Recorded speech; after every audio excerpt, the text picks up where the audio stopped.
Mwanzo sura ya 3 mstari wa kwanza hadi mstari wa 10, lakini tutasoma mstari wa kwanza hadi mstari wa 7, alafu tutasoma mwisho 8 hadi 10. Mwanzo sura ya 3. Maandiko haya ni maandiko unayoyajua sana sana sana sana sana, lakini leo Mungu akufungue macho ili uyaone katika upekee wake. Basi nyoka alikuwa mwelevu kuliko wanyama wote wa mwitu aliowafanya Bwana Mungu.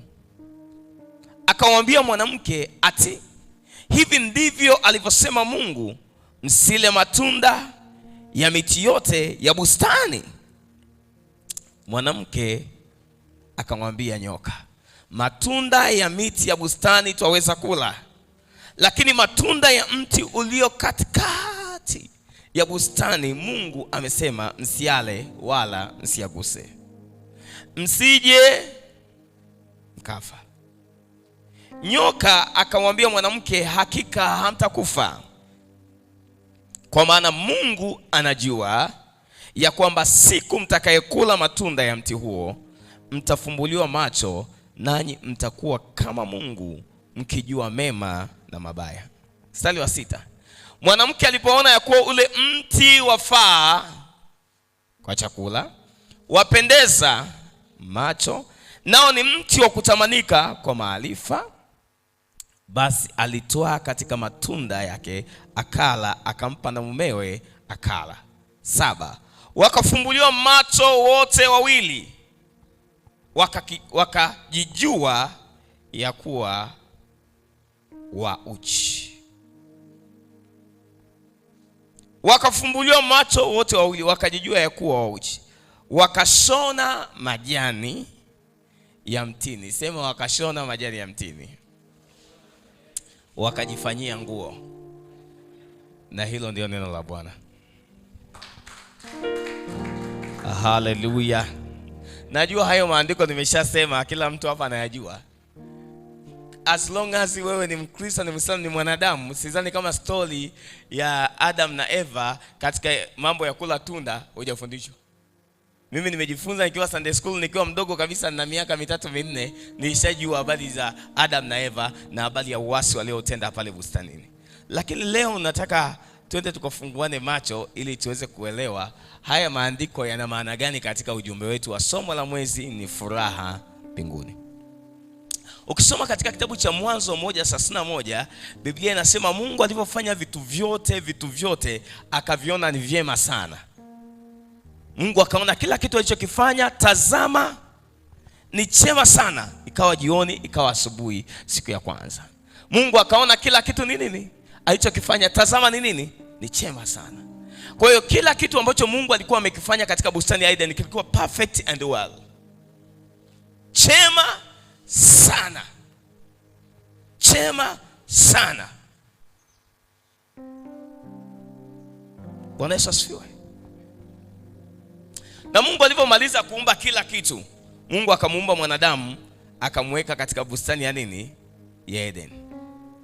Kusudi la Mungu ili ailime na kuitunza hiyo bustani na awe na ushirika naye. Kwa hiyo bustani ya Eden kulikuwa mwanadamu ana ushirika na mazingira, mwanadamu ana ushirika na viumbe, mwanadamu ana ushirika na Mungu. Kumbuka, kama Mungu aliona kila kitu ni chema sana, ni asili ya Mungu kulinda vitu vyake kuwa vyema, lakini asili ya shetani kuharibu vitu vya Mungu visiwe vyema. Huduma ya shetani ni huduma ya uharibifu. Okay. Kitabu cha Yohana 10:10, Biblia inasema mwivi haji isipokuwa aibe, achinje, aharibu. Lakini mimi Yesu nalikuja ili mfanye nini? Fungua mdomo wako tafadhali. Umepigwa ganzi ya baridi nini? Hebu rudia. Mwivi 1, 2, 3. Aha.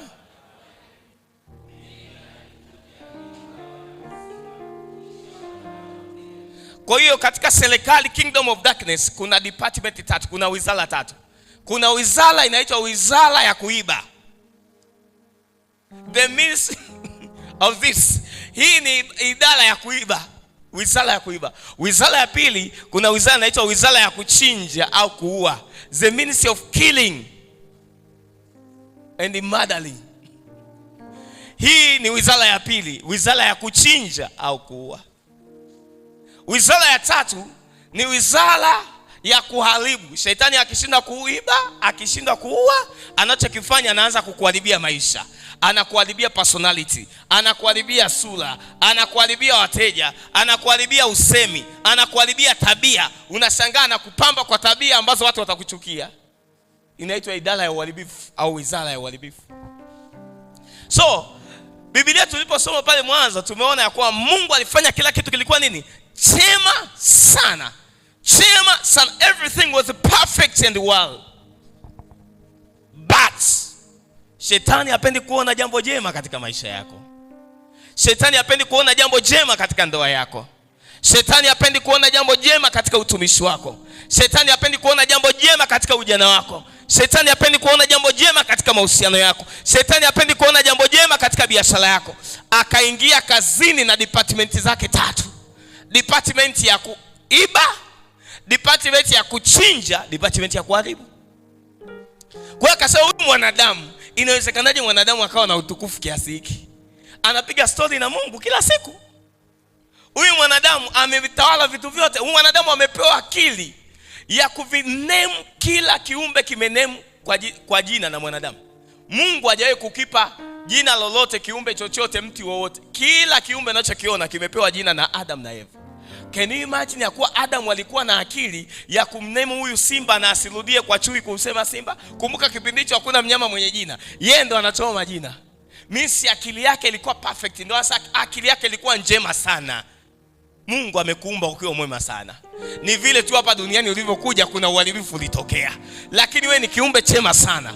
Umeumbwa na Mungu katika ukamilifu wake, katika uzuri, katika namna ya ajabu na namna ya kutisha. Ningekuwa ni mimi ningepiga makofi kwa sababu ndivyo nilivyo. I'm talking to somebody. Kwa hiyo sasa huduma ya Mungu ikawa imeharibiwa. Mungu yeye ana wizara moja tu, wizara ya kufanya kila kitu kuwa chema. Ndoa njema, kazi njema, afya njema, akili njema, ufahamu mwema, hisia zako njema. Shetani alipokuja akaanza kuharibu. Akakuharibia hisia. Likaibuka somo, watu wanasoma wanapata degree. Linaitwa psychology. Psychology ni somo lililotokana na watu kuharibiwa hisia.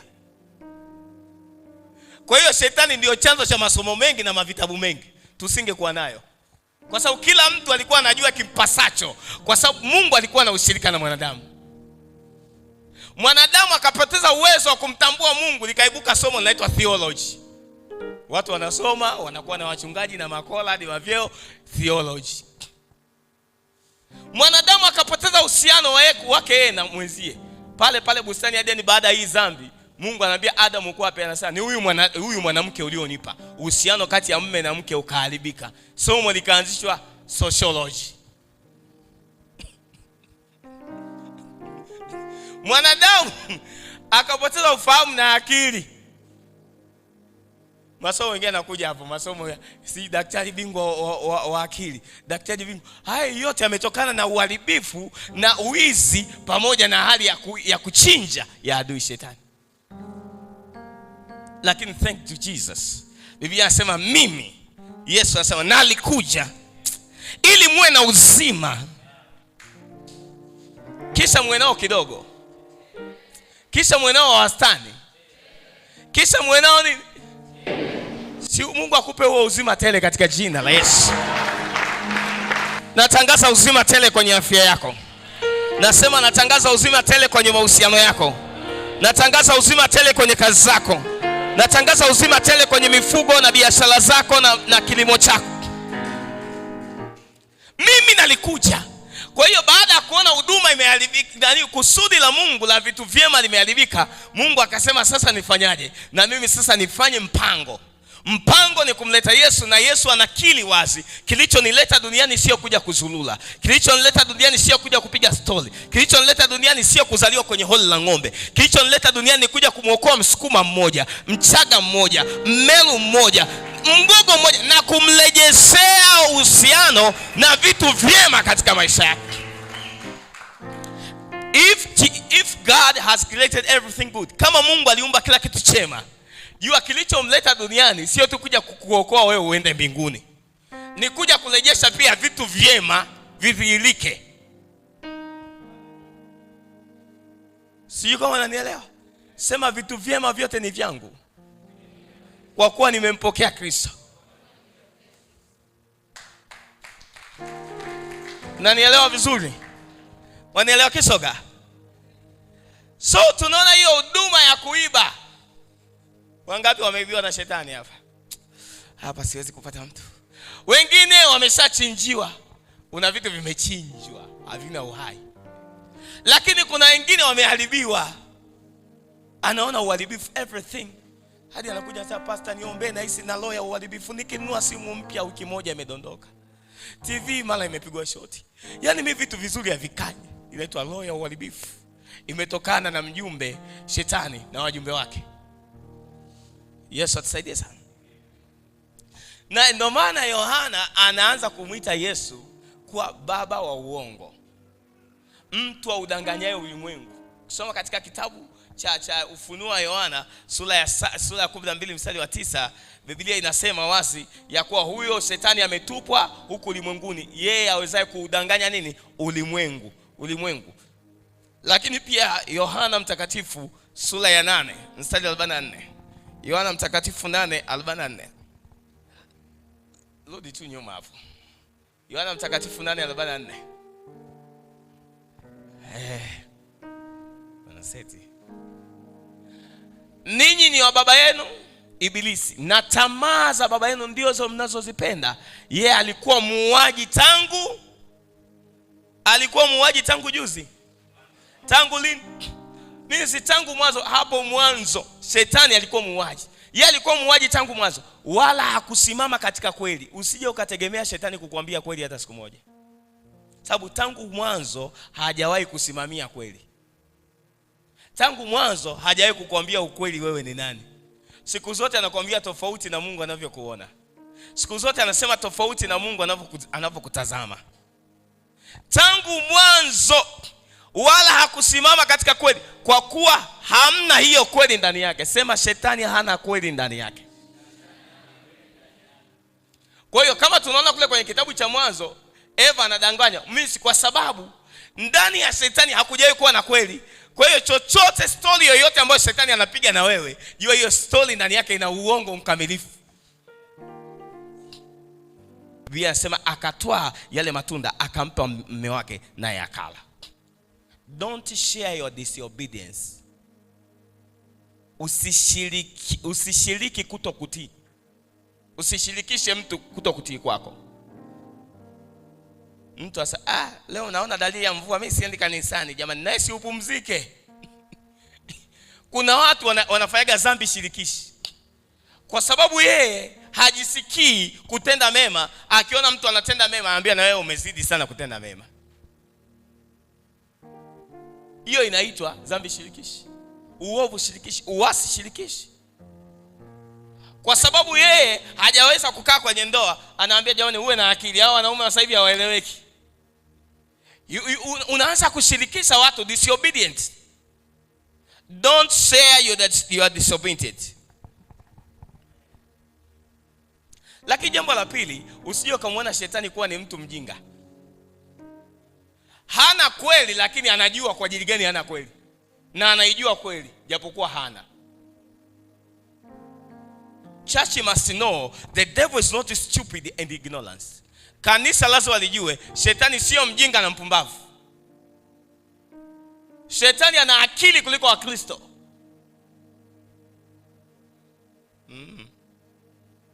Mwambie jirani yako, shetani ana akili kukuzidi, na anaijua kweli kukuzidi japokuwa hana kweli ndani yake. Kwani alivyoenda kwa Yesu alimwambia imeandikwa, geuza jiwe hili liwe mkate. Imeandikwa ukijitupa Mungu atakuagizia malaika. Si imeandikwa kweli? Means anaijua kweli kuliko watu wengi wasivyojua kweli makanisani. Anajua. So kanisa la Mungu tusimuone shetani kama vile shetani hajielewi. Shetani ni mjinga fulani hivi. ni kiume fulani hivi kisichojielewa, hakina mamlaka, hakina nguvu, ni dhaifu fulani hivi. Mbona unalia akikuniga? Shetani sio mjinga. Shetani ana akili. The church must know the devil is not stupid and ignorant. She is most wiser and intelligent among the livestock. Na ndio maana shetani alimuingia nyoka. Na Biblia inasema nyoka alikuwa mnyama mwelevu sana. Soma mstari wa kwanza, sema basi nyoka alikuwa mwelevu kuliko wanyama wote wa mwituni aliowafanya Bwana Mungu. Nyoka akamwambia mwanamke ati hivi. Kwa hiyo yule nyoka alionekana mwelevu kwa sababu shetani, roho ya shetani ya uelevu ilimuingia ndani ya nyoka. Kwa hiyo shetani ni mwelevu. Sema shetani ni mwelevu. Sio kilaza. Sio kilaza. Mshike jirani yako mkono, mwambie jirani. Mwambie jirani yangu, shetani sio kilaza. Shetani ana akili. Yesu atusaidie sana. Watu wengi wanasema shetani ni kilaza. Shetani anaweza kusoma hatua zako. Shetani anaweza kukujua kesho yako. Shetani anaweza kuelewa unapoelekea na akakublock mbele ya safari. Anaweza akajua kuna mtu anatakiwa kukupa mtaji na akamtia ugonjwa au mwanae akapata ajali ili wewe usipate mtaji.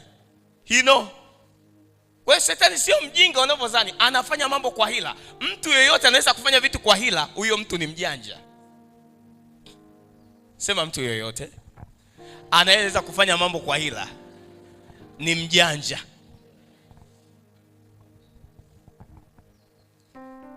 Hivyo unaweza kabisa ukaelewa, ukaandaa mpango kabisa wa kumtapeli mtu kufanikiwa. Si lazima uwe na ujanja ndani yako. Sasa Biblia inasema wala tusikose kuzijua hila zake shetani. Shetani anafanya kazi kwa hila. Anaharibu maisha yetu kwa hila, anaiba kwa hila, anaua kwa hila. Sasa lazima uweze kuzisoma hila zake. Shetani sio kilaza, narudia tena. Sio kilaza kama unavyodhani. Na ndio maana unalia mara nyingi, Mungu umeniacha. Wala Mungu hajakuacha. Ni hila za shetani ziko kazini. Zimefanikiwa kukuvuruga nawe ukavurugika. Sema Yesu nisaidie. Kwa hiyo shetani ana akili na ni mwelevu sana. Bwana Yesu asaidie sana. Utasoma mwenyewe katika kitabu cha Mathayo 10:16. Mathayo 10:16 utaandika hapo. Lakini jambo lingine tunajifunza kuwa uhuru wa Mungu una mipaka. Uhuru wa Mungu, ukisoma hicho kitabu cha Mwanzo hapo, unaona sasa Mungu anamwambia waweza kula kila matunda, lakini usile ule mti wa ujuzi wa mema na mabaya. Usile. Kila mti kula, lakini mti wa ujuzi wa mema na mabaya usifanye nini? Usiule. Usiule. Lakini pointi nyingine, kuyakubali mapenzi ya adui shetani kuna uwezo wako wa kuona kiungu na kupambanua. Unapoanza kuyasikiliza na kuyakubali mapenzi ya shetani, kuna uwezo wako wa kuona kiungu na kupambanua. Huyu mwanamke anasema mti huu ni mzuri, watamanika kwa chakula, wapendeza kwa macho. Alivyokula, Biblia inasema macho yao yakafumbuliwa. Haya macho ambayo mwanamke amefumbuliwa hayakumuonyesha wema wa Mungu, hayakumuonyesha uzuri wa Mungu, yalimuonyesha dhambi yake.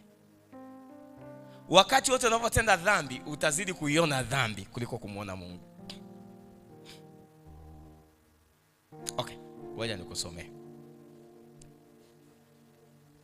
6. Mwanamke alipoona ya kuwa ule mti wafaa kwa chakula, wapendeza kwa macho, nao ni mti wa kutamanika kwa maarifa, basi alitwaa katika matunda yake akala, akampa na mumeo akala. Mstari wa 7. Wakafumbuliwa macho wote wawili, wakijua ya kuwa wa uchi, wakashona majani, wakajifanyia nguo. Kumbuka shetani anaambia mkila, Mungu anaogopa mtafanana nani? Mtafanana naye afu mtajua kila kitu. Sasa hapa hawajui kila kitu, wanaanza kujijua wao na uovu wao, wao na makosa yao. The devil will never let you know God. Shetani hata ruhusu umjue Mungu maishani. ataruhusu uendelee kujua mistake zako na makosa yako, uendelee kujihukumu, uendelee kujiona ufai, uendelee kujiona mimi sistahili. Baada ya kusikiliza sauti, nguvu yao ya kupambanua ikaanza kuondoka. Ukimpa shetani akupigie starter kwenye maisha yako, ataweka gia namba 5 na atakuvutia mafuta. Utashangaa umeshafika kwenye uharibifu bila kujua. Mtu sasa, shetani alinipitia. Unajua kusikia statement? Alikupitiaje? Mimi kuna uwezo wa kupambanua, akili yake ikavamiwa. Uwezo wa kwanza kujua iliyokuwa kweli ya Mungu ikaondoka. Wakati wote shetani anapokuweka kwenye kona ya kwanza kusema hivi ni zuri au baya, ni zuri au baya. Ujue Mungu hawezi kukuonyesha baya. Mungu anakuonyesha lilo zuri. Kwa hiyo unaanza kuyajua mazuri. Shetani anakuweka katikati eneo la kubananisha, alafu anaanza kukupa lecture kwa hata ukitenda hivi tu una shida. Mambo yote yatakaa mswano. Yesu atusaidie sana. Know this. Don't reject God for the enjoyment of fruit. Usije ukamwasi Mungu kwa sababu ya utamu wa tunda. Vipo vingi vitamu lakini mwisho wake mauti. Ameimba Lozi Mwando. Vipo vingi vizuri lakini mwisho wake kilio. Delila alikuwa ni mzuri, lakini mwisho wa Samsoni. Viko vitu vingi vizuri, viko vitu vingi vitamu. Wenzetu wanaoa kwa kusudi. Wenzetu wanaoa kwa kuangalia kusudi la mbele. Na ndio maana Mungu amewapa hiyo sheria. Akasema kwanza msioe watu wageni, mtaabudu miungu yao. Kuna watu, kuna familia nyingine ukioa mnaanza kujadili mambo ya, yani kabla ya ndoa mnaanza kujadili, wazazi na wazazi wanakutana kujadili biashara. Kwa sababu kinachounganisha wao ni biashara, sio mapenzi ya watoto. Yani baba tajiri na baba tajiri wanakaa kujadiliana. Hivi watoto wetu si waoane? Kwa nini wanachokitaka? Wanataka zile mali na biashara zao ziende. Yaani akipata mkwe asio mkwe anayetaka kuchuma. Okay, leo hamtanielewa. Ingeni kwenye ndoa ndio utajua ulichooa. Kama ulioa kusudi mambo yako yatakuwa mazuri. Lakini kama hujaoa kusudi maisha yako yataharibika baada ya mwezi mmoja. Kila kitu kitaskata, kila kitu kitavurugika. Ngoja niache hapo. Sasa enjoyment ya tunda ilimfanya huyu mtu aache mapenzi ya Mungu kwa sababu ya vitu vinavyotamanika kwa macho, vinavyopendeza kwa macho. How many people lost their glory kwa sababu ya vitu vya kutamanika? Wangapi wamepoteza kazi kwa sababu ya hela ndogo ya hongo ya kutamanika? Wangapi wamepoteza biashara kwa sababu ya mtu mdogo tu alitamani kitu fulani? Mwanamke alikuwa anajua yeye mwanamke, kumbe mwanamke ni agent, amekuja kuharibu maisha yake. Watumishi wangapi wamepoteza utukufu kwa sababu kuna mwanamke alitumwa na kuzimu, alikuwa ni mzuri. Kuzimu haiwezi kutuma mtu mwenye sura mbaya. Yani kama eneo lako wewe la udhaifu ni eneo la tamaa la mwili, shetani atakuletea piskali. Shetani atakuletea mwanaume aliyojazia, anayefanya mazoezi asubuhi, mchana na jioni, na atampa na pesa. Ndio atakuja katika maisha yako. Lazima tuwe na uwezo wa kupambanua. Sisemi wabaya ndio wa Mungu. Lazima uniwekee hiyo kitu nisawazishe kidogo. Nisawazishe. Ibrahim baba yetu wa imani alioa mwanamke mzuri wa sura. Yakobo baba yetu mwenyewe pia alioa mwanamke mzuri. Alibidi afanye kazi miaka 7 ya ziada ili ampate mtu anayeupendeza moyo wake. Sio kila kitu kinachopendeza ndani yake kweli kina uzima, vingine vina mauti. Yesu atusaidie sana. Mwambie jirani yako, unapenda kwa macho au kwa moyo? Sasa kama taarifa la Israeli, na sio tu Israeli, hata Wahindi. Unajua Wahindi hawaoi kulingana na sura ya mtu wala nini, familia. Familia kwa familia zinapatana. Na Wahindi mwanamke ndo anayeoa, sio mwanaume.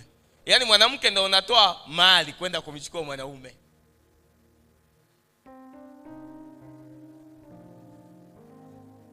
Mambo ya simswano. Kuna kijana mmoja sasa, hiyo siije Tanzania. Mungu ni sauti. Biblia inasema, hebu rudisha mstari wa 8, mtu mmoja aone hapo. Kisha wakasikia sauti ya Bwana Mungu. Lakini hapa Biblia inasema akitembea. Kwa nini wangesema ikitembea? Hivi umesoma hilo andiko, umetambua hapo kuna kitu cha ajabu kidogo. Kisha wakasikia sauti ya Bwana Mungu. Hivi Kiswahili sanifu kwa nyinyi watu wa Kiswahili ilitakiwa waandikaje pale? Sauti ikifanya nini? Ikitembea. Sio akitembea. Misi Mungu na sauti yake ni mmoja. Okay, basi unaelewa. Hapo mwanzo kulikuwa na neno, naye neno alikuwa kwa Mungu, naye neno alikuwa Mungu. Kwa hiyo Mungu ni neno, Mungu ni sauti. Wakasikia sauti ya Bwana Mungu. Wakasikia sauti ya Bwana Mungu akitembea. Sio kama mnaelewa. Ujue hapa ninavyoweza kuongea hapa, Bwana Mungu wakati naongea, Bwana Mungu anatembea. Kwa sababu Bwana Mungu yuko kwenye sauti na anatembelea mioyo ya watu kadhaa. Anatembea, anasema nao ni wewe. Usikie hapo sauti hii, usifanye moyo wako kuwa mgumu. Kwa sababu mimi na sauti ni mmoja. Wakasikia sauti ya Bwana Mungu akitembea bustanini wakati wa jua kupunga. Adamu na mkewe wakajificha kati ya miti ya bustani, Bwana Mungu asiwaone. Mwambie jirani yako, Bwana anakuona. Mwambie tena, Bwana anakuona. Wewe unadhani utajificha wapi? Where will you be that where God will never locate you? Biblia inasema wakajificha kati ya miti ya bustani. Unajifichaje kwenye bustani aliyoitengeneza mwenyewe Mungu? Unajifichaje guest house ukiamini ya kwamba Mungu akuone? Unajifichaje wewe ukisaniende mkoa mwingine wakati huo mkoa unaoenda pia yuko Mungu? Unajifichaje sana, subiri wakati wa field ndio niende kule, hapa najulikana sana, nikienda field kule na mimi nikapate wa kwangu nipooze. Unajifichaje wakati hata Mungu yuko Kigoma? Eti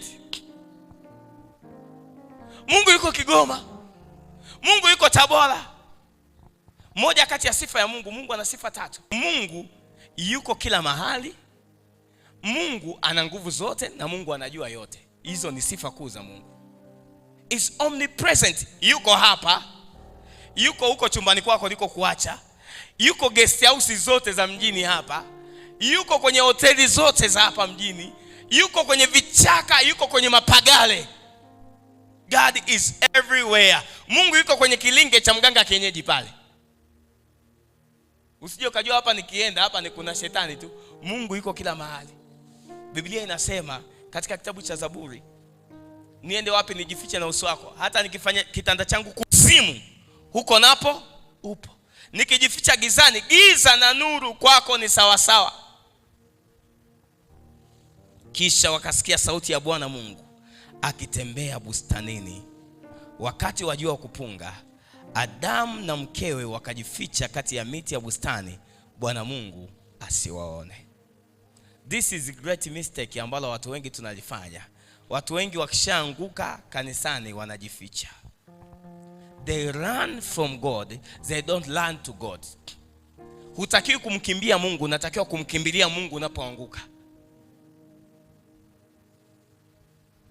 Naongea na shilingi zilizopotea ndani ya nyumba. Hutakiwi kumkimbia Mungu, unatakiwa kumkimbilia Mungu. Anytime unapoanguka, unapokosea, unapomkosea Mungu, mkimbilie Mungu. Unapojificha, ile dhambi inatafuta legality, inatafuta haki ya kisheria kusema hivi ndivyo ulivyo. Mwisho wa siku unaona mtu anasema sasa nimeshaanguka, ngoja tu niendelee. Sasa yani nimetenda dhambi kidogo, si bora tu nitende kubwa nijulikane tu nimetenda dhambi, kuliko tu nimeonja tu kidogo, bora nionje kabisa. Yani nimekunywa pombe kikombe kimoja, si bora sasa niwe nakunywa tu ili siku ya kuja kutubu najua ninatubu, nina makosa mengi. Maana imeandikwa aliyosamehewa vingi atapenda kwa wingi. Wakajificha katikati ya bustani Mungu asiwaone. Mimi naona Mungu anakuona wewe. Na Mungu anachunguza moyo, anajua unachokiwaza. Mstari wa 9, Mungu akamuita Adamu akamwambia, "Uko?"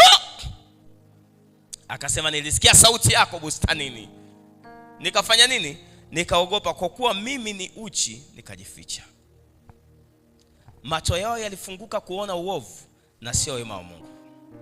Usijaribu kujificha. Macho yake yako kila mahali.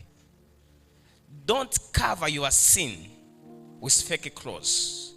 Usiufiche uovu wako kwa vazi la uongo. Don't cover yourself.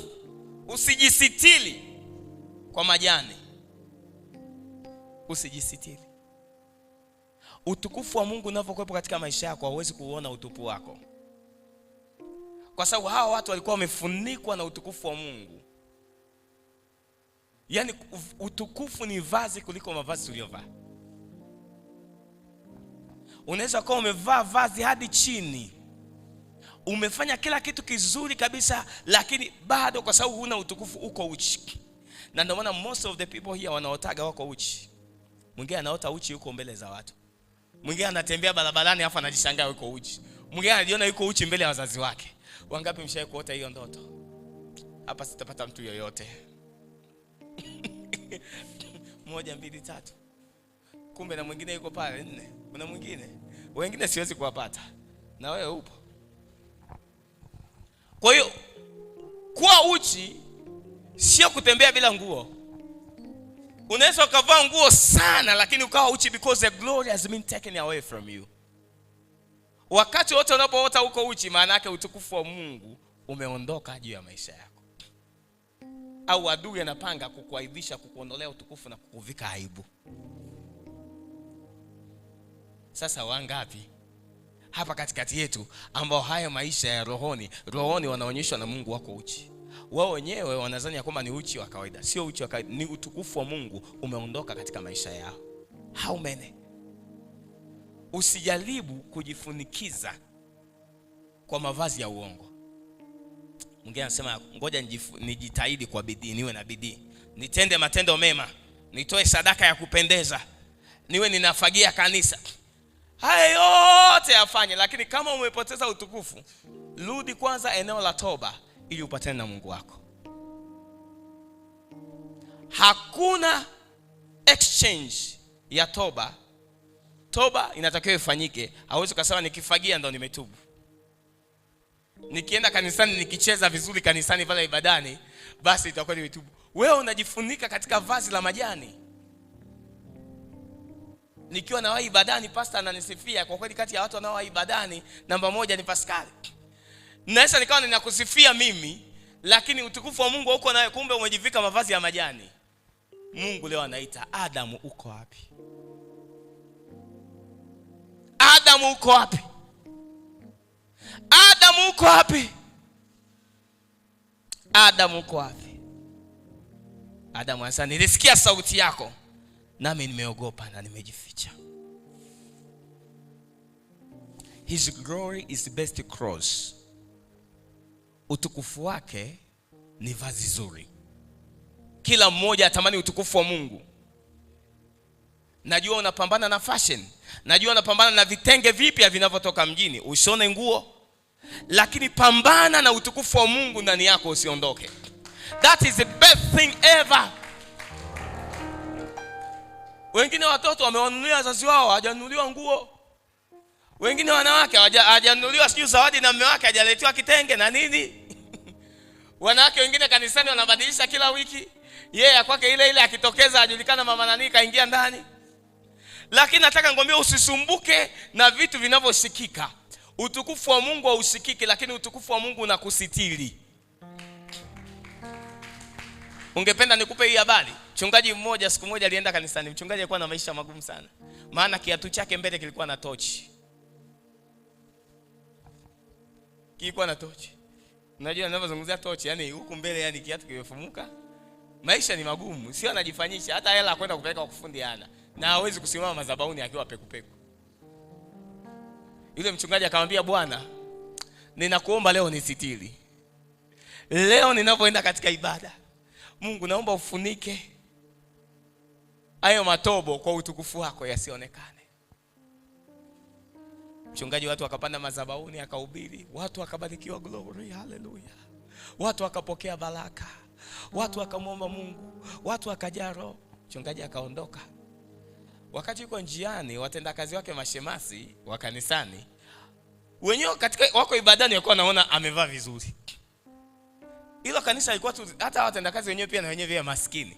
Hajali ile makanisa ambayo yanaanza yani nakuta mtu anaanza maisha magumu, mchungaji kanisa maisha magumu. Kwa hiyo wachungaji, ukiona mchungaji ana maisha magumu usimseme jamani. Hii watu wanatoka mbali. So huyu baba akawa amemaliza ibada, akawa anatoka nje. Anatoka, shemasi mmoja akamwambia, baba, viatu vyako vimeharibikia madhabahuni kwani? Hasa kwa nini? Mbona sana naona vimefumuka hapo? Hasa mbona madhabahuni ulikuwa viatu vizuri, umejikwaa wapi? Utukufu wa Mungu unaweza kukusitiri. Unaweza kukufunikia udhaifu wako usionekane kabisa. Unachotakiwa kuomba kwa Mungu ni utukufu wa Mungu usiondoke. Utukufu wa Mungu ni vazi linalofunika utupu wako. Utukufu wa Mungu ni vazi linalofunika umaskini wako. Utukufu wa Mungu ni vazi linalofunika hali yako ya usingo. Utukufu wa Mungu ukikufunika, yani watu hawezi kukudharau. What you need is glory of God. Utukufu wa Mungu ukifunika hiyo biashara yako. Mbona haijalishi wewe huo mgawa wako hauna viti? Hata kama wewe umetandika chini, watu watakuja watakaa. Kinachowavuta ni utukufu. Ni kweli tunafanya promotion, ni kweli tunafanya kwa ubora, lakini utukufu ni wa muhimu sana kuliko ubora wetu wa kibinadamu. We need the glory of God. Bwana Yesu asaidie sana. Mnanielewa watu wa Mungu? Nasema mnanielewa? Dalili ya kuwa umefarakana na Mungu ni kuikimbia sauti yake na kuhisi kuhukumiwa. Biblia inasema waliposikia hiyo sauti wakaogopa. Wakaogopa. Na maana sasa hivi ukienda kuhubiri injili, yani unasema mtaani unahubiri Yesu anawapenda, yani mtu akisikia vile anaogopa. Sasa unasema hawakudharau, lakini wanajisi ndani yao kuhukumiwa. Kwa hiyo unakuta mtu baada ya kukimbilia, na ndio maana wakati waombee watu neema ya kuja kusikia neno la Mungu, kwa sababu hawawezi kusikia mashauri ya hukumu hata siku moja. Watajisi ya kwamba wanakimbia. Sisi ni wenye dhambi, hatutakiwi kusikia. Hizi ni habari za watakatifu. Hizi habari za Yesu, hizi ni habari za watu wema wa Mungu. Biblia inasema waliposikia sauti yake Mungu bustanini, wakaogopa. Watu wangapi wakitenda dhambi wakija makanisani wanaweza kuogopa? Ujasiri wa kumtazama rafiki yako machoni unaondoka. Watu wangapi akitenda dhambi akitoka nje ya ndoa hawezi kumtazama mke wake tena machoni? Labda waliokubuu. Lakini wanaojifunza, yani huyo mtu atapoteza mwelekeo. Utashangaa anajikwaa kila anakia chumbani. Wewe mwanamke usipate shida, muulize tu leo umetoka wapi? Nini kimetokea? It's very easy. Mimi sidhani ya kwamba huyo mtu ni mwili mmoja afu ushinde kujua huyu mtu ameanguka. Utajua tu. Utajua huyu mtu kanichiti. Huna haja ya kutafuta simu yake. Mungu alijua hawa watu wamemchiti, maana alikuwa anakimbia sauti yake. Mungu anaongea katika bustani ya Edeni, watu wamekimbia na wameondoka eneo lao la utawala. Watu wangapi wameondoka maeneo ambayo Mungu amewapanda kwa sababu ya dhambi walioitenda? Kwa hiyo wanaogopa hata kukaa eneo. Ni mwimbaji anaogopa kuimba tena madhabahuni. Ni mhubiri anaogopa tena kushika maiki. Ni muombaji tena hataki yale maombi ya kusema twendeni tena nikaongoze maombi. Anaanza kukaa nyuma ananiambia nina lecture yani kesho na test ya muhimu sana. Anaanza kutoa udhuru. Ujage huyo mtu amefarakana na Mungu. Anaiogopa sauti ya Mungu. Anaona hatia ndani yake. Kwa sababu waliokuwa ndani ya Kristo Yesu hawaogopi kuhukumiwa. Biblia inasema sasa basi hakuna hukumu ya adhabu juu yao walio katika Kristo Yesu. Maana sheria ya roho uzima imetuweka mbali na sheria ya dhambi na mauti. Warumi 8:1. Usipeleke hilo andiko. Nimeshawatajia. Kwa hiyo dalili ya kuwa umefarakana na Mungu ni kukimbia sauti ya Mungu. Hebu nitazameni machoni, ni waskani. Mbona wengine mnakwepesha sura zenu nisizio? Kuna watu wamefarakana na Mungu, hata kumwangalia pasta machoni hawawezi. Sema haleluya. Huna haja ya kumkimbia Mungu. Leo mkimbilie Mungu. Yesu anakuita njoo.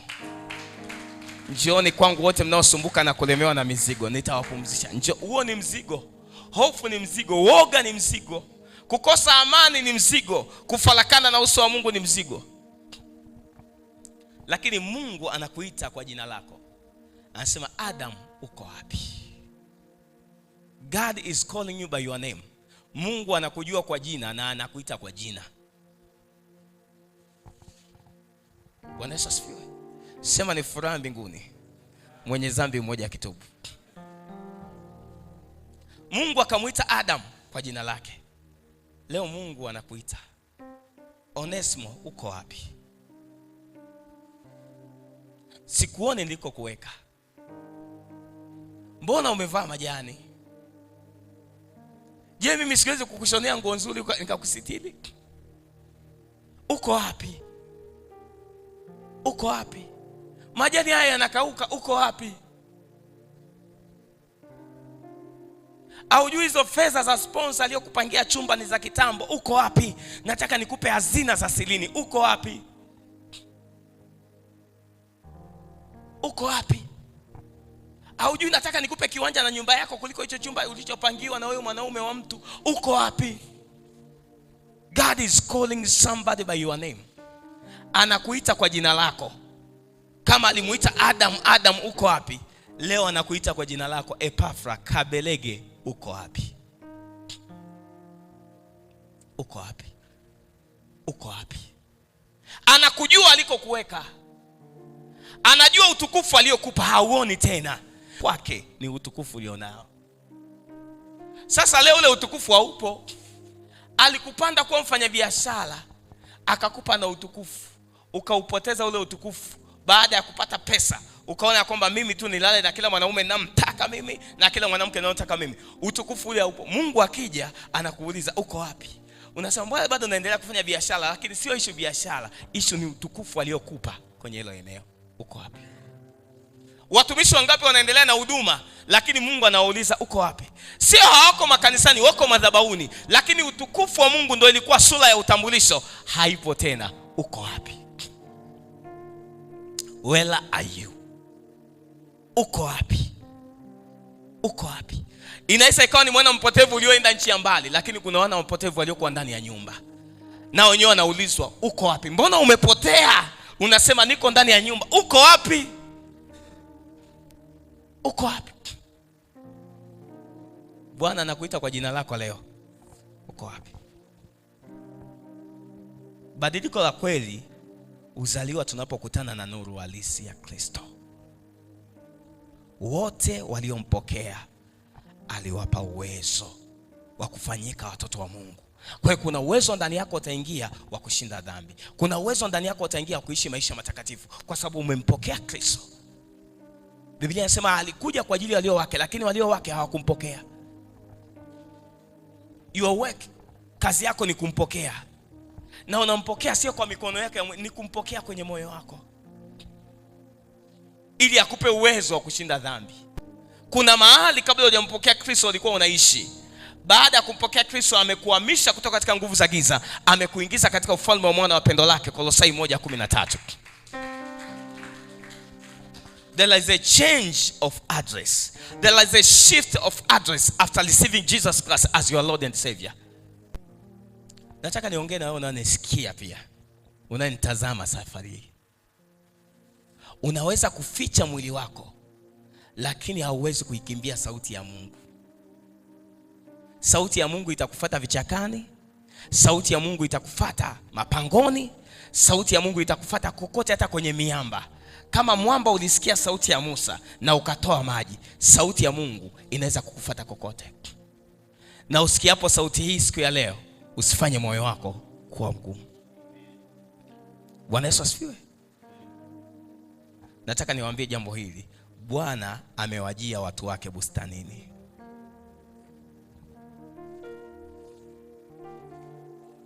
Bwana leo amewajia watu wake bustanini. Bustanini wapi? Ni kanisa. Ili kanisa Mungu amelitengeneza mwenyewe kupitia Kristo Yesu, amelizaa kanisa. Na Kristo Yesu ni Bwana wa hilo kanisa, ni kichwa cha hilo kanisa. Lakini amewajia watu wake bustanini. Sababu kuna watu wako bustanini lakini wamejificha japo wako bustanini. Wamejifunika kwa majani bustanini. Maana utukufu wa Mungu umepotea. Wameanza kuona tupu wao. Wamejificha. Wamejificha. Wako bustanini lakini wamevaa mavazi ya majani. Sema, Bwana amewajia watu wake bustanini. Lakini bustani ni ulimwengu tunaoishi. Mungu aliwajia watu wawili tu waliopotea. Amewajia. Hakutaka kupoteza ushirika nao. Nataka nikwambie, wewe unaweza kutamani kupoteza ushirika, lakini Mungu hatamani kupoteza ushirika na wewe. Na leo amekuja bustanini. Kumbuka, Mungu hakumtuma mwana wa Adamu ulimwenguni ili ahukumu ulimwengu, bali ulimwengu upate kuokolewa kwa yeye. Mungu leo hajalituma ili neno kukuhukumu. Amelituma ili neno liweze kukuokoa. Na yamkini sio dhambi. Yamkini kuna nafasi tu umetoka kwenye nafasi ambayo Mungu amekupanda.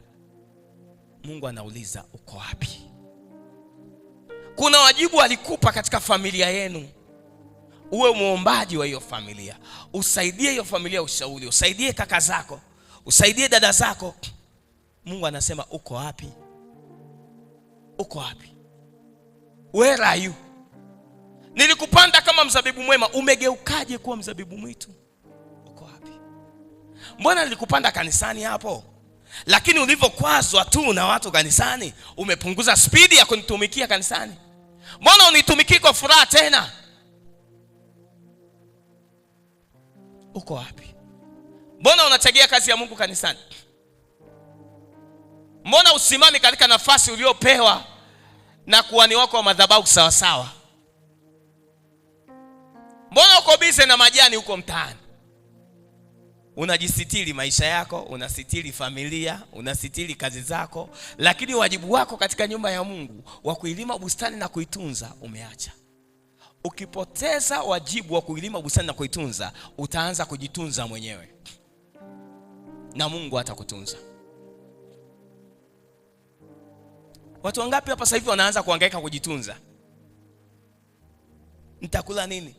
Swala la kula nini sio swala la kwako, ni swala la Mungu. Yeye atakupatia chakula cha kila siku. Anataka usimame katika nafasi yako, katika wito aliokuitia hapa duniani. Iwe ni biashara, iwe ni nini, iwe ni familia, iwe ni mwanandoa, ni mume, simama kama mume. Iwe ni mke, simama kama mke. Iwe ni mfanyabiashara, simama katika ile nafasi kwa uaminifu. Toa dhabihu zako, sadaka zako kwa uaminifu, uone kama Mungu hatakufungulia madirisha ya mbinguni. Unakaza kulalamika, oh Mungu ameniacha, mambo yangu hayaendi. Mungu anasema, uko wapi? Mbona nikijaga sikukuti nilipokuweka? Where are you? Adam, uko wapi? Nilisikia sauti yako nikaogopa, nami nimejificha. Niko uchi. Ni nani aliyekuambia uko uchi? Soma hapo mbele 11 kuendelea. Sasa ni huyu mwanamke ulionipa. Watu waliofarakana na Mungu huwa wanaanza kusingizia watu. Ni ule mshirika amenifanya sasa hivi pastor, sina moyo wa kumtumikia Mungu. Ana mbingu ya kukupeleka. Ni mume wangu ananikatisha tamaa. Ana mbingu ya kukupeleka. Ni mke wangu sio amefanya. Ana mbingu.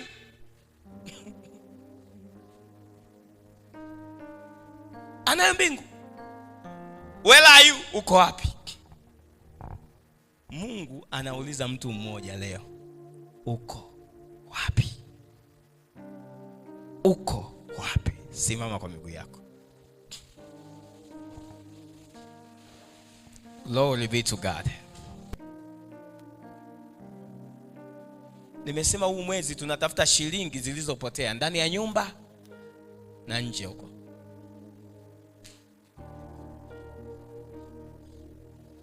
Leo Mungu amekuja kwenye bustani yake, anamtafuta Adam aliyekuwa na utukufu wake. Anamtafuta Adam aliyekuwa anaipenda sauti yake.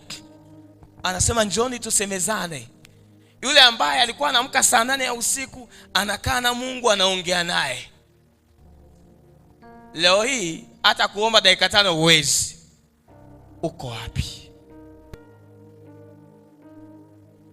Ulipojificha leo Mungu anakuita utoke huko.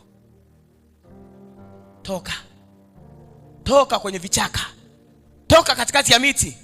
Toka mapangoni. Toka, Bwana anakuita ili apate kusema zana na wewe, maana kila jioni wakati wa jua kupunga huwa anakuja kuzungumza na wewe. Sogea hapa mbele. Umeacha nafasi yako, sogea hapa mbele. Huna uhakika na maisha yako ya kiroho. Yesu akirudi leo, sogea hapa mbele. Sogea hapa mbele. Sogea hapa mbele. Haijalishi umekaa kanisani miaka na miaka. Haijalishi ni mtoto wa mchungaji, mtoto wa shemasi, mtoto wa nani. Bwana narudi, narudi, narudi. Utukufu wako uko wapi? Mbona huonekani? Mbona huonekani huo utukufu? Kutoka mbali. Uko mwenyewe tu. Umejifunika na majani. Umejifunika na majani. Bwana, Bwana unikari. Kama uko umejificha, njoni wewe, Bwana anakuita. Bwana narudi. Hey, Bwana narudi, narudi, narudi. Na turudi tu kwa mwili, tunarudisha mioyo yetu kwa Mungu tena. Tunarudisha mioyo yetu kwenye nafasi tena. Kutoka mbali, kutoka mbali. Hata lini utajificha? Bwana anaita Adam, Adam uko wapi? Sasa, sasa, sasa. Na kusubiri wewe ambaye Bwana amezungumza na wewe. Usiogope hiyo sauti. Usijifiche kwa kuiogopa hiyo sauti. Bwana Yesu, leo nimeamua narudi tena bustanini. Narudi, narudi, narudi. Kutoka mbali. Kuna watu watatu hapa Bwana anasema wamekaa huko. Mungu anasema ni wewe leo unatakiwa upatane naye, njoo hapa. Sasa na wasubiri hao watu watatu. Unikaribishe. Unikaribishe. Usijifiche. Bwana narudi. Bwana narudi. Bwana narudi. Mungu anataka kurejesha utukufu wako. Bia Bwana. Mwambie kwanza, Bwana ninarudi, ninarudi, ni mimi ninarudi. Nilikaa mbali na uso wako. Nilikaa mbali na mahali uliponiweka. Nilikaa mbali na mahali uliponipanda. Nimekaa mbali na utukufu wako. Ninarudi Bwana, ni rehemu. Ninarudi Bwana, nisamehe. Ninarudi Bwana, nitakase. Nipe uweza kufanyika mwanao. Nipe uweza kufanyika mwanao. Fungua kinywa chako, fungua kinywa chako. Cry before God. Mlilie Bwana. Mlilie Bwana. Mwambie Mungu, nirejeshe.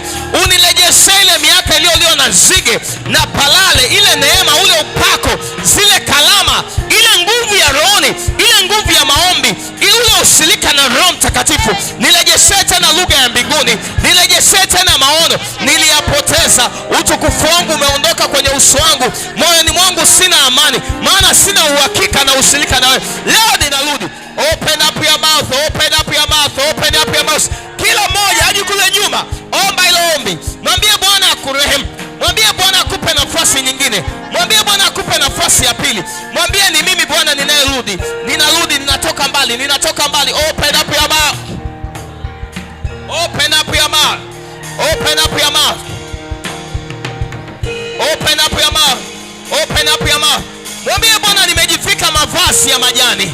Nimejifunika kwa sura ya kuja ibadani, lakini ndani yangu ninaona kabisa sina ushirika na wewe. sina ushirika. Leo Yesu ukirudi, nitaenda wapi? Nitakuwa wapi?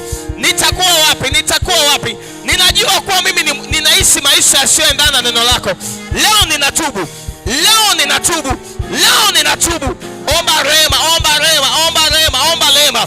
Mbona wengine Mungu anasema kabisa aliachilia neema ya kumtumikia ndani yenu, lakini mmepoteza baada ya kuipenda dunia. Neno la Bwana linasema mtu akiipenda dunia, kumpenda Mungu hakumo ndani yake. Upendo wa kimungu umenyonywa na ile dhambi, umenyonywa na ule uovu. Upendo wa kimungu hauko tena. Ushirika na Roho Mtakatifu, mara yako ya mwisho kumsikia Roho Mtakatifu hata ukumbuki ni lini, maana umepoteza hiyo nguvu ndani yako. Leo Bwana amekuja bustanini, leo Bwana amekuja bustanini, leo Bwana amekuja bustanini, leo Bwana amekuja bustanini. Anakuita kwa jina lako. Uko wapi? Uko wapi? Uko wapi? Uko wapi? Anakuita leo, anakuita leo. Uko wapi? Uko wapi? Mbona umejificha wewe? Mbona umejificha? Mbona umeficha hizo taarifa? Hata simu yako mke wako hagusi tena. Umeficha nini kwenye hiyo simu? Mbona umeweka picha za ngono kwenye simu yako? Mbona umeweka picha za ngono kwenye simu yako, kwenye laptop yako? Bwana anauliza uko wapi? Mbona nilikupanda mzabibu mwema, umegeukaje kuwa mzabibu mwitu? Uko wapi? Mbona unatoka nchi ya ndoa kwa kujiiba? Mbona unatoka nchi ya ndoa? Mbona unakula kondoo ya madhabahuni? Uko wapi? Uko wapi? God is calling you. Baba ya dia satakapa reketelia maya aselia bahaya. Bwana anarejesha neema, Bwana anarejesha utukufu. Biblia inasema ukimkiri kwa kinywa chako ya kuwa Yesu ni Bwana, atakuokoa, utaokoka. Maneno yangu ya kukusaidia kukiri hayakusaidii. Huo ndio ukiri sasa, ukiri kutoka moyoni ya kuwa Yesu, leo ninarudi, leo ninakupokea uwe Bwana na Mwokozi wa maisha yangu. Unirejeshe, unirejeshe. Anasema njooni kwangu msumbukao na wenye kulemewa na mizigo, nami nitawapumzisha. Kuna mizigo inaondoka juu yako, mizigo ya magonjwa, mizigo ya magonjwa. Familia nyingine mizigo haiondoki kwa sababu ya uovu uliokaribishwa ndani ya hiyo familia. Leo ninauliza rehema za Mungu, leo ninauliza rehema za Mungu, leo ninauliza rehema za Mungu, leo ninauliza rehema za Mungu. Open up your mouth, open up your mouth, open up your mouth, open up your mouth. Adam na Eva walijificha wakajitetea. Wewe usijitetee, wewe mlilie Bwana, wewe mlilie Bwana. Daudi anasema katika shida yangu nalimuita Bwana, naye akanisikia, akaniponya na akaniweka panapo nafasi, akaniweka panapo nafasi. Bwana akikusikia anakuposition, Bwana akikusikia anakuheal moyo wako. Open up your mouth. Kuna magonjwa mengine unayo kwa sababu ya dhambi, maana mshahara wa dhambi ni mauti, mshahara wa dhambi ni mateso. Kuna mambo unapitia kwa sababu ya uovu, sio majaribu, ni uovu. Unavyotubu sasa hivi, huo mzigo, huo ugonjwa, hilo tatizo linaondoka, linaondoka, linaondoka, linaondoka, linaondoka, linaondoka, linaondoka. Kuna watu mmeacha kupokea simu za baraka, ndugu zenu wamewasahau kwa sababu ulivyotenda dhambi. Ni kama vile shetani amekuficha, huonekani tena. Unalalamikia ndugu zako wanakuzalau, hawakuzalau lakini utukufu umeondoka, hawakukumbuki tena, hawakukumbuki tena. Restore yourself. Rejea, rejea, rejea, rejea kwenye nafasi. Sauti ya Bwana iko kwenye bustani, inatembea kwenye moyo wa mwanamke mmoja, inatembea kwenye moyo wa kijana mmoja, inatembea kwenye moyo wa baba mmoja. Hiyo sauti inaita Adam, Adam, uko wapi? Uko wapi? Uko wapi? Uko wapi? Uko wapi?